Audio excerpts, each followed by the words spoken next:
For today's 2,000 point game, I'm going with what is essentially a D-cannon list. For HQ, I've got a standard Farseer with 3 powers so I can swap him out in Spirit Stones. I've got a Wraithseer supporting him with a D-cannon. Then for elites, I only have 1 squad of Striking Scorpions. For troops, I have small squad of Rangers, small squad of Guardian Defenders, a full unit of Wraith Guards, so they're troops, and a squad of Jet Bikes. Then for fast attack, I have the Nightwing, and heavy support are the Falcon with Bright Lance, Warp Hunter, and a 3-cannon unit of D-cannons.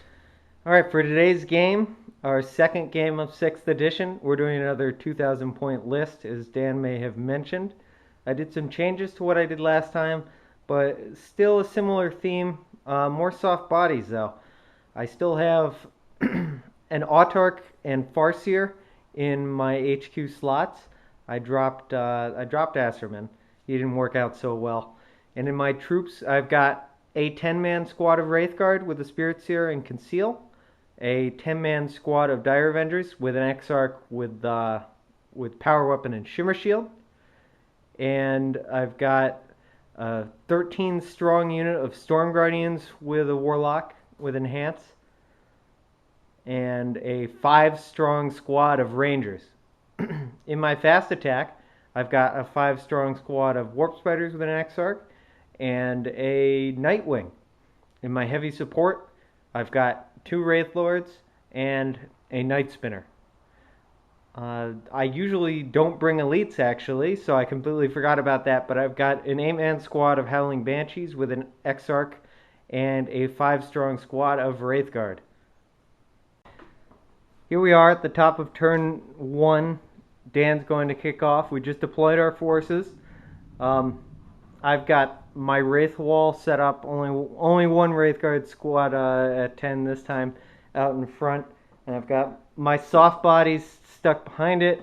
Basically, all my forces are gathered to hold their line.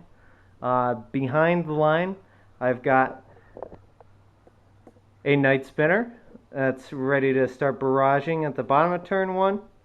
Meanwhile, Dan's got his forces set up on the other side, and it looks as though he's got a nice Doom Fortress over there with Wraithguard and his Farseer, as well as backed up by the Wraithseer behind there. They have Conceal. He's got a Falcon set up on the left, a Warp Hunter, which is particularly threatening to me, behind his forces, some Guardians in front of Striking Scorpions on the right, and a D-cannon battery there sitting behind the mysterious jungle that we've set up there.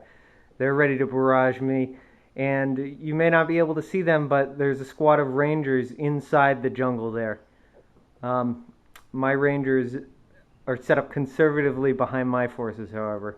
So I'm going to attempt to steal the initiative. Nope. And I do not. I rolled a 2. So the game begins.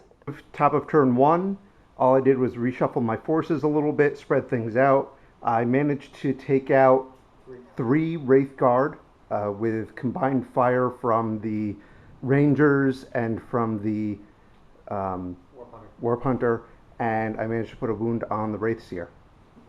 I moved my battle line forward, made some shots. Well, actually, let's focus on the movement phase first. I put my 4-up invulnerable save psychic power down on the Wraithguard squad, the 10-man Wraithguard squad, and I moved them forward to expose the 2 artifacts that are those the pillars there. One of them, the one on the left, is harmless sludge. I don't know, it had no effect. The right one, however, is a shield generator, which generates a 4-up invulnerable save to any models within 6 inches.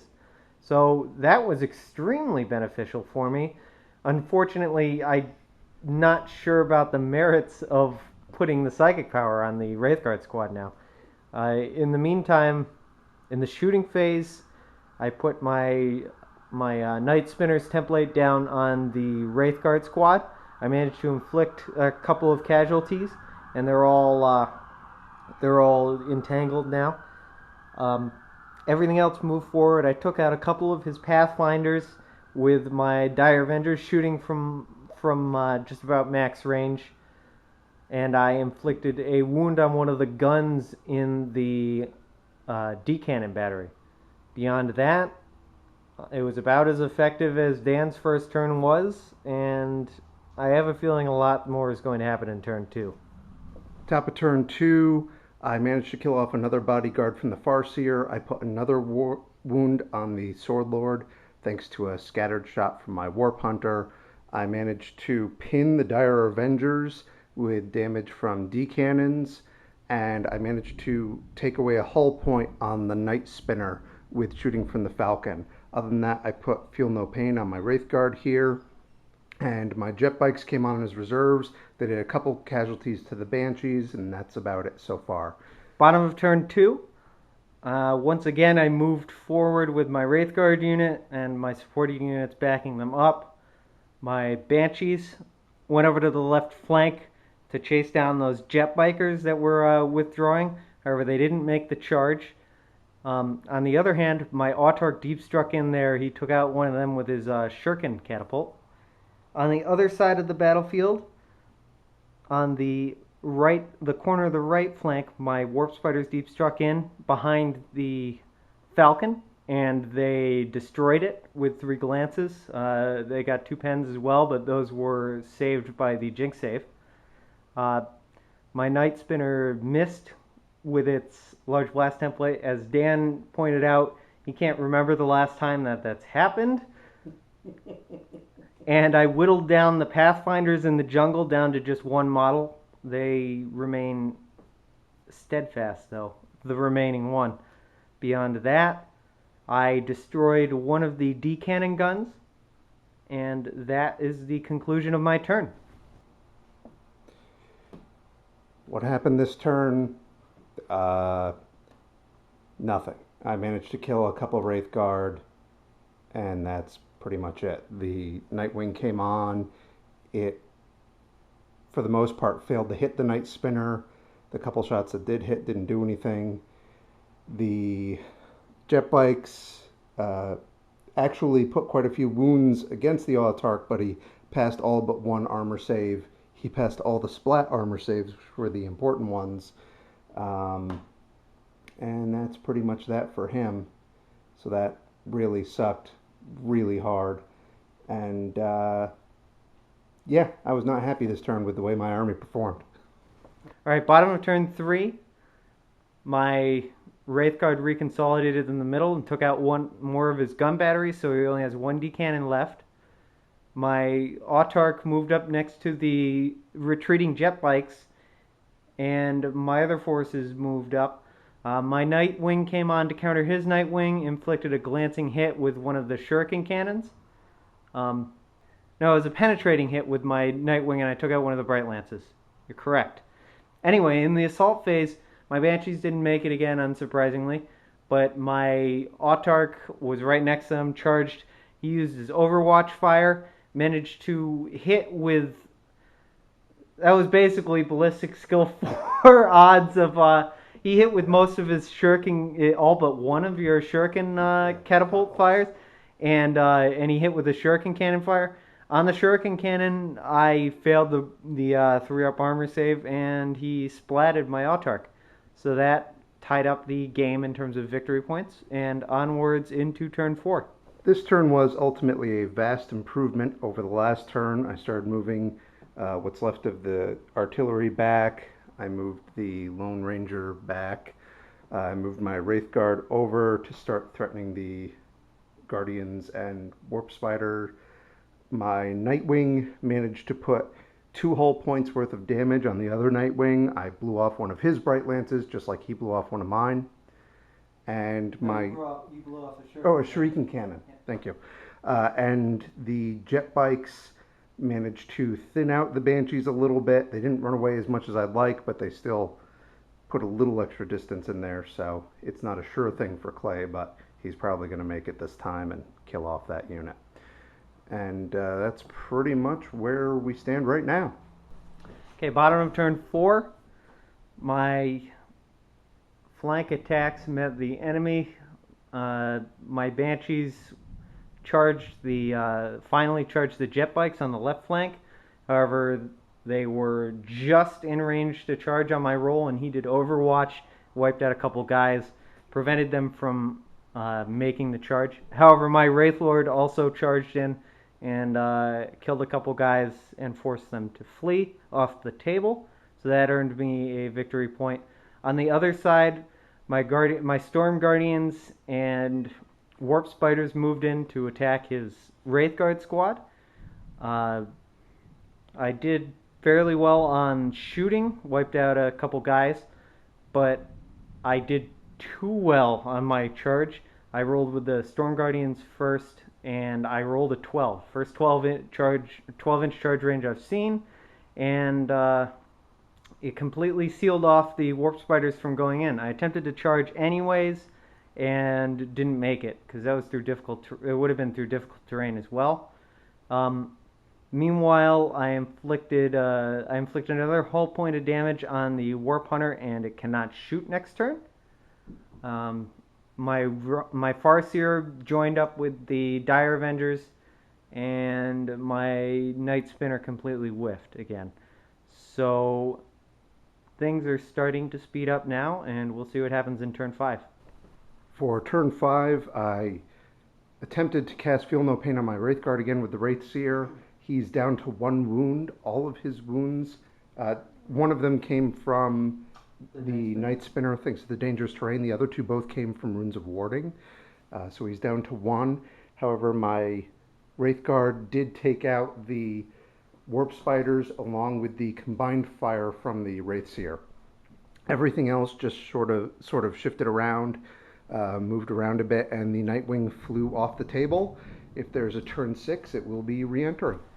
Bottom of turn 5, I moved forward again with my Wraithguard, and mainly any of the damage going down is from long-range bombardment. I had a very nice hit with my Night Spinner after 3 turns of no luck on the Guardian squad of defenders up in the corner of Dan's board, and I took out half the squad, and they failed their morale check and ran off the board. Beyond that, I also killed the remaining Pathfinder that was hiding in cover in his side as well with my Wraithlord, and my Nightwing failed to do anything against his Warp Hunter with 1 hull point left. Beyond that, we've concluded turn 5, and we will see if the game continues. No. It does not. Win for you. Good game. Good game. Very close game. Had your first victory in 6. Yes, I did. It was very close. It was a lot closer than the first game that we played. That could have gone. It could have gone either way. Yeah, yeah. It was interesting. The thing that actually won it for you was the line breaker. That was the point that did it. I didn't get anyone in your deployment zone, and you had a Wraithlord in mind. He can contest. Yep. So that got it.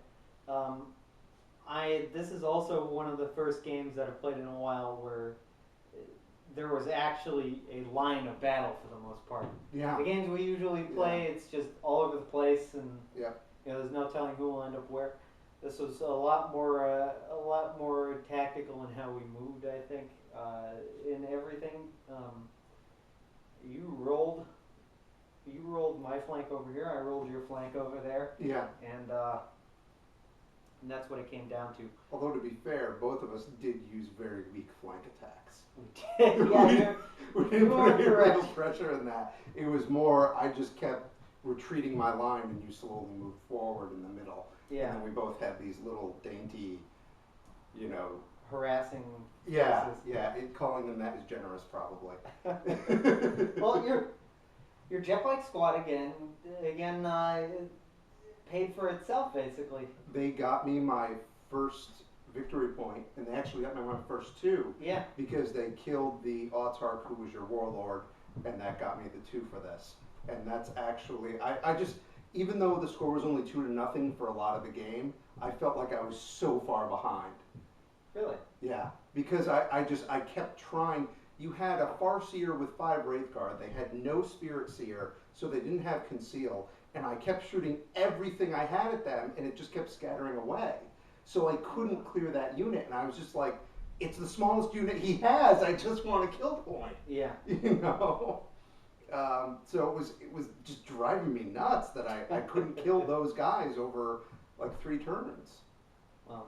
So it wasn't, I felt like I was trying to claw my way back into it, and then I took the lead for a little bit. Yeah. Primarily because of this flank over here, what happened with the Guardians. And that was another thing where I had a feeling that was going to go bad, but it was another all or nothing situation where I'd either go for it or just chicken out and back up, as you had been doing, basically. Yeah. And I really wanted to go for it. 12-inch charge range on the Storm Guardians, galloping like beasts across the field. They did too well on their charge, and ended up leaving the Warp Spiders out, which probably wouldn't have made. I felt like the Nightwing situation was really interesting to me because they both lived through the game. They did. Mine very nearly died, though. Yes, and we both did similar damage on each other. We both knocked out a weapon. You did 2 hull points. I did 1.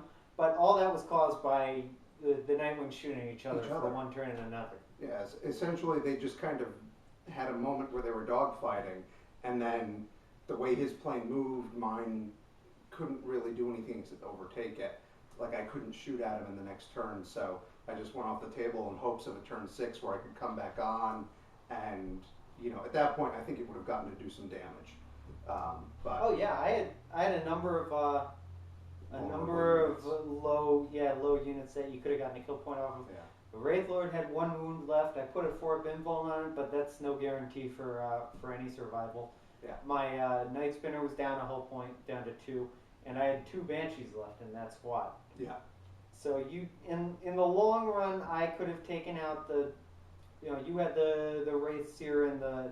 I was thinking I was going to get another kill point off of your Warp Hunter, because I only had 1 hull point left. Yes, I was surprised that lived. Yeah. When your Nightwing went in there and kind of ducked that last turn of shooting, that really surprised me. I was actually expecting the Warp Hunter to be gone because, sure, I had the 4 and up because I went flat out, with so much firepower coming at it.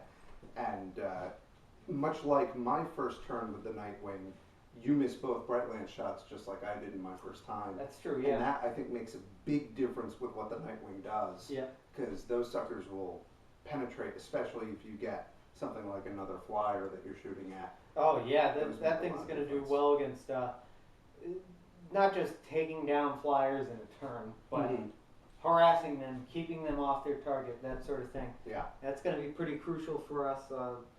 Again, unfortunately, it's a Forge World unit, so people have some inherent fear of it. But it's it's on par with the other flyers. And again, Psychers proved to be useful. Not quite as much of a unstoppable force as it was with Eldar in the last game. But that was just a nice situation, and you were close to the action the entire game. So. And to be fair, the Runes of Warding just shut down the Wraithseer, not only in stopping him from casting the power most of the time, but it caused 2 of the 3 wounds he took all game. Yep. And now he doesn't get any save against those, even his invulnerable. Yep. So that... Which is just a 5-up, but still. It's better than nothing. Yeah, it is. Definitely going against other players, other armies in 6th, at least at the beginning with the Psyker armies, people are going to be very excited about using Psychers. Yeah. And they're going to be very sad when they come up against an Eldar army with a Farseer. Yeah. Yeah. I think one thing a lot of people may start doing is if they just take 1 power, they may take the Spirit Stone anyway, just to get that 2nd mastery level so that they can cast any level 2 spell. Because now the Spirit Stone just buffs the mastery level. Yeah. Overall, Assault still happens. It just isn't as important a part of the game anymore, though. but maybe that's just because of the play styles we have, and the armies that we face. I feel like it's more of a, we move in to get better shots at each other, and assault happens. Yeah, sometimes. it happens, or it's something where it's almost a counter measure. Yeah. It's not something you really plan for. So it'll be interesting to see like a Tyranid list that's really geared for assault, or even a Descent of Angels list. I think it's going to be great. I mean, considering how far that my Storm Guardians ended up charging, Yeah. and the fact that my Banshees were charging through difficult terrain for those couple turns, and they duffed their rolls, mainly because I got 11s, and then I rolled a 1 or a 2 on the third dice. Right. So there's no telling how well you do, but the average is a 7. Yeah. So I mean, for the most part, you have the potential to do better.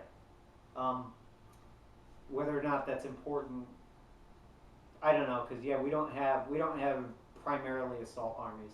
And I think when I got your Warp Spiders off the board, I actually rolled an 8 to charge, and I think I was like a ½ inch from being out of range. Oh, really? Yeah, it was that close. I didn't think I needed that high, but apparently I didn't either. 8 was the minimum roll that I needed, and I just made it with one guy, and then you proceeded to fail the break test again and run off the board. Yeah, that definitely makes a difference, but in that situation at least, I would have run off the next turn. Yeah, anyways. yeah. But that's interesting, and I mean, I haven't seen any situations yet from all the charge attempts that we've made where you need a 4 and you roll a 3 or something. Yeah, I mean it'll happen, but it won't happen with any certainty. Yeah, it's not likely, and if you have a fleet unit, it's way less likely to happen. Fleet is. I was very concerned that fleet was nerfed in a way that was no longer relevant, but just going with those with the Banshee squad those 2 times, even though I still didn't make it in, my first rolls were much worse than my second rolls. Mm-hmm. And especially if you can opt to re-roll specific die, makes a huge difference. You roll a 6 and a 1, suddenly you're guaranteed at least a 7, and you get to re-roll it. Yeah. So. Yeah. But beyond that, it worked out pretty well. The other thing I noticed, now that I got a chance to use a vehicle, like I was saying in the middle of the game, I was pleased with how vehicles work now. In that, when Dan usually fires at my vehicles, they blow up in turn 1 or 2, and I never get to use them. Either that, or they get out of range and they just dance around on my deployment zone for the rest of the game. He shot at my Night Spinner with his Falcon in turn 1 or 2. 2? Yeah, 2. And you did a whole point of damage. You did a glancing shot. That usually would have made it so I couldn't shoot. And that's the most frustrating thing in the world, because the next turn the Nightshade could have, or not the Nightshade, the Nightwing could have come on and very well taken it out. Especially with the way that you roll 5 or 6, I'm dead. You roll 4, or you roll 3, and I lose the weapon. Now that's random too. Definitely, from what we've seen otherwise, it's like a squad of Wraithguard shooting, a full squad of Wraithguard shooting at a vehicle is going to kill a vehicle. But a single vehicle shooting at another vehicle, the chances of destroying it outright are much less. Yeah. Which is nice. Same thing happened with our Nightwings when they exchanged fire. Yeah. Yeah, which really, that really surprised me the most, because their armor value 10 shooting each other with these, weapons geared towards murdering each other, and it certainly was. It certainly could have been expected that we would have shot. One of us would have shot the other down. Yeah. But that didn't end up happening. Yeah. So what would you say was your unit of the match? I don't know. Welcome to my world. I guess for this game I may go with the Wraithguard and Farseer. They held the line. They held the line. They broke your soft flank. They absorbed some damage and essentially shrugged it off. And they got me 2 victory points. The jet bikes also got me 2 victory points, though. But I'm still gonna go with them just because they are the more expensive unit, and it makes me feel better about them. I want to bring up something else entirely about your force and specific units. The artillery you had, those Yeah. 3 units, they absorb a lot of fire. For what they Yes. artillery now guarding the support weapon platforms, they're very resilient now. Yeah, because you're shooting at toughness 7. And they've got a lot of wounds too. Yeah. The guns are each 2 wounds, You know, 3 up save. next time I'm going to put the crewmen up front, 3 crewmen, because you take the wounds from the closest models, but you roll against the gun. So instead of having you take out 2 guns early, I could have had you rolling like crazy and only taking out crewmen. See, What would your unit of the match be? I'm assuming it's your gun, Rayford.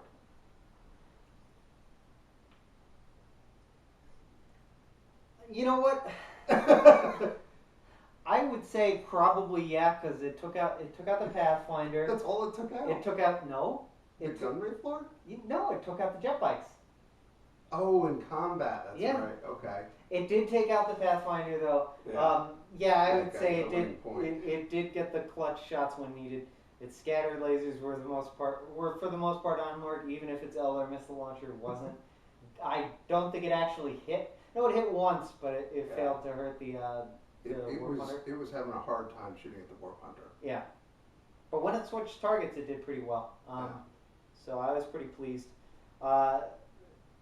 Other than that, I'm going to go terrain of the match is the...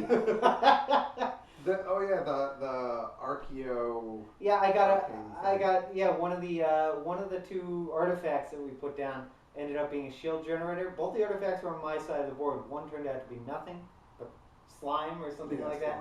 But I got a 6-inch radius shield, 4-up invulnerable safe shield generator that was actually even if it did nullify some wounds. It was a very nice safety net on my side of the board early match, which gave me cause to start advancing. I was actually going to consider standing off because I knew you were going to. Yeah. But since you actually had shorter range than I did for the most part. For the most part, yeah. Although I think advancing worked in your favor just because otherwise you're still taking all these wounds from artillery. Yeah. That Yeah. just doing a mess to you. But anyways, other than that, I mean, I'm thrilled that area terrain is now 5 up because that was a huge difference between your Pathfinders being 2 up cover save and a 3 up cover save. I hate Pathfinders in 4 up cover because then they become nigh invulnerable to ranged fire. Yeah. So that definitely feels better to me unless you find some ruins, which luckily you don't have any ruins in your terrain set. Well, the jungle could always become a 3-and-up save with the right roll. That's true, actually. We haven't gotten anything for the jungle though yet. Of Yeah, the we 2 keep games rolling we've ones, used it. so. So, in any event, the close game. Yes. Very much won at the on the last turn. It was the deciding turn, and I like the fact that dice roll was essentially, whether there was a chance to push things over. The game wasn't necessarily over already. No, it wasn't over until the end. It was one of those things where there are some games where turn 2 or 3, and you're like, okay, this game is just going to roll downhill from here. I know how it's going to play out. And then this one was not like that at all. I mean, it could have turned topsy-turvy very quickly if the game had continued. So I really liked that aspect of this game. Yeah, definitely. Well, until next time. Enjoy.